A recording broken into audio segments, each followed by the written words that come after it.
Many students are making critical mistakes, often unknowingly, that undermine their learning and academic integrity. This video reviews three common ways students misuse AI tools and, more importantly, provides practical strategies to address them. Stick around because this isn't just about avoiding trouble, it's about unlocking AI's true potential for your education.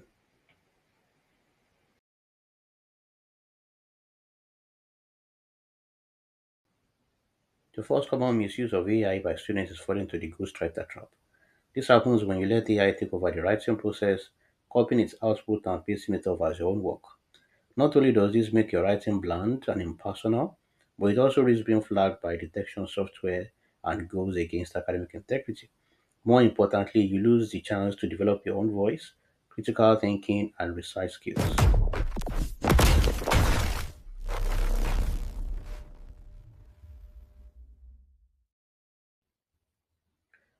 So instead of using AI to do your work for you, treat it as a brainstorming ally or an editor. So generate your own ideas and drafts and only use AI to help you define your arguments or spot any weaknesses. But always ensure that any AI contribution is properly cited, that is if your institution allows it. So in this case, I'm going to ask AI to help me with some thesis statement for my essay. So it says, I need to write a paper on the impact of social media and political polarization. Give me five valid different thesis statements, three potential counter-arguments I need to address, and 10 possible sources or authors I could look up. Then I will click on send.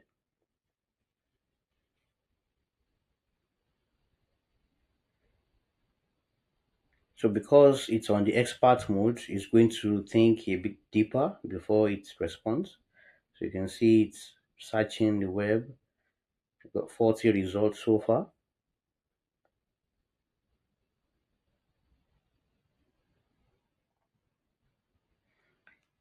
So yes, you can see that it's now provided the five thesis statements that you can use to start with your brainstorming. And then it provided potential counter arguments, which are three as requested.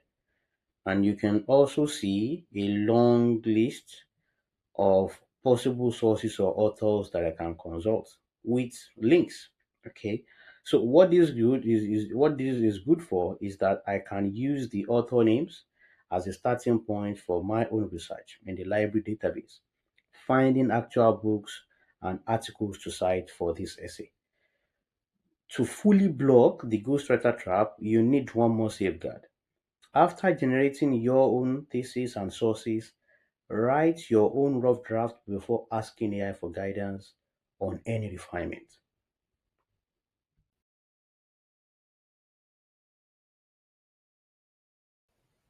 Next is the hallucination hazard, where students place blind trust in AI generated content without verifying facts, checking sources, or evaluating evidence. Unlike the ghostwriter trap, which stems from laziness, this hazard arises from misplaced confidence in AI's professional looking outputs. Students accept AI responses at face value, risking the incorporation of errors into their work. Remember, AI is a prediction engine, not a fact checker. It can hallucinate facts, produce biased content, and generate confident lies that will eventually derail your assignment. To address this, always fact check AI generated information with reliable sources. Instruct the AI to include specific traceable citations for any factual claim. This mimics, of course, academic writing. So as you can see, the prompt I've inserted here about demanding for explanation the cause of 2008 financial crisis. I'm asking the AI to provide regular in-text citations to an academic source, such as a peer-reviewed journal articles, books and book chapters, conference papers, theses and dissertations, government and institutional reports, or academic websites and databases. I'm also asking it to provide it in a specific format, all right, with verifiable links. So don't forget, it is still in the expert mode. So I will click on send.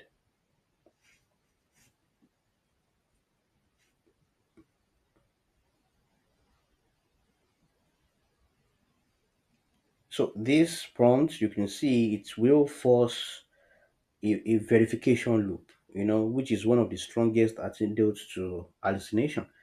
All right, because by requiring citations, you force the AI to produce specific claims that can be checked, okay, that can be verified.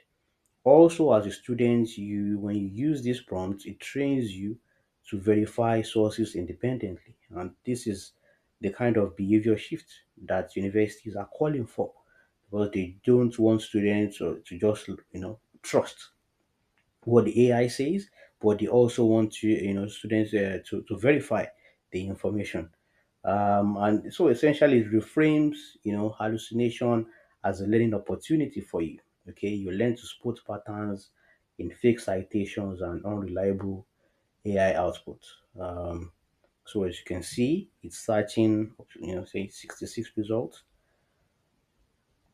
Okay, all right. So you can see that it's provided some in-text citations. There's Bailey et al. 2008. There's Flankstein and Ghosting 2011. All right. Then that's Bailey's again. And then you see Ospina and Ulik here. That's another citation. So you can see that essentially it's got citations in almost every paragraph. So at the bottom here is the reference list. Okay, the reference, and you can see that each of them has got clickable sources. Okay, that's an academic source. That's a source from a reputable organization. Okay, this is also an academic source, like a working. See, there's working paper. So the good thing about this prompt is that this is the verification step. Okay, at this point you have to verify if of course, by clicking on each of the links, if the report or book exists, you found a great source. If not, you've caught the hallucination and know that that part of the answer that is cited within the text is suspect. So after verifying each citation, a good practice is to write a 2 to 3 sentence summary of what the source actually says and explain how it supports or contradicts the AI's claim. This is a foolproof strategy to limit hallucination in your work.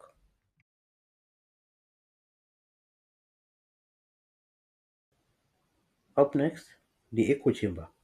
This problematic pattern emerges when students ask AI questions that simply confirm what they already think, use vague prompts, causing the AI to echo their biases, avoid prompts that encourage deeper thinking, and remain within narrow conceptual boundaries instead of exploring different perspectives. When you use generic prompts like write an essay on Macbeth, you will end up with the same uninspired, superficial content as everyone else. Without thoughtful and unique constraints, academic work becomes repetitive and mediocre. To fix this, it is important that you create structured frameworks for analyzing complex topics, theories, or works. So, what that means is you need to create complex and highly structured prompts that achieves results. A weak generative prompt could be compare photosynthesis and cellular respiration. That is simple, straightforward, basic, and generic. But a highly structured example is what you can see on your screen. It says create a detailed comparison matrix for photosynthesis and cellular respiration. The parameters include these exact columns: process type, organelle, chemical equation, energy input and output, key enzymes, biological purpose. Then below the matrix, write two short paragraphs, one explaining the most fundamental interdependence between the processes and another on why this interdependence matters for ecosystem stability. Then add a paragraph explaining the most common misconceptions students have about the relationship between these processes, a paragraph presenting an alternative interpretation or perspective that challenge those misconceptions, a final paragraph asking me to reflect on which interpretation I find more convincing and why. So you can see that this is a prompt that challenges the student, okay, that forces the student to think beyond the basic understanding, to think in depth, to question the student. So I'm not going to click on send. Don't forget to still in the expert mode.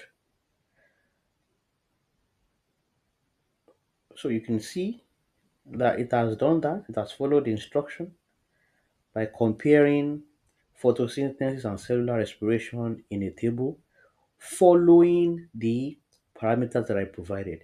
One good thing about prompts or the use of effective prompts is that it demands you to be knowledgeable, not expert on the topic, but you need to have some knowledge to be able to prompt better for more efficient output. Because if you don't know much about, photosynthesis and cellular respiration, you probably won't be able to come up with these aspects. Okay, so you need to have that at the back of your mind for you to have very good output, for you to be able to get the best out of these artificial intelligence tools. You need, of course, from the perspective of prompting, you need to have an understanding, some understanding, even if it is basic, of the questions you are trying to ask. So you can see that it has followed the instruction.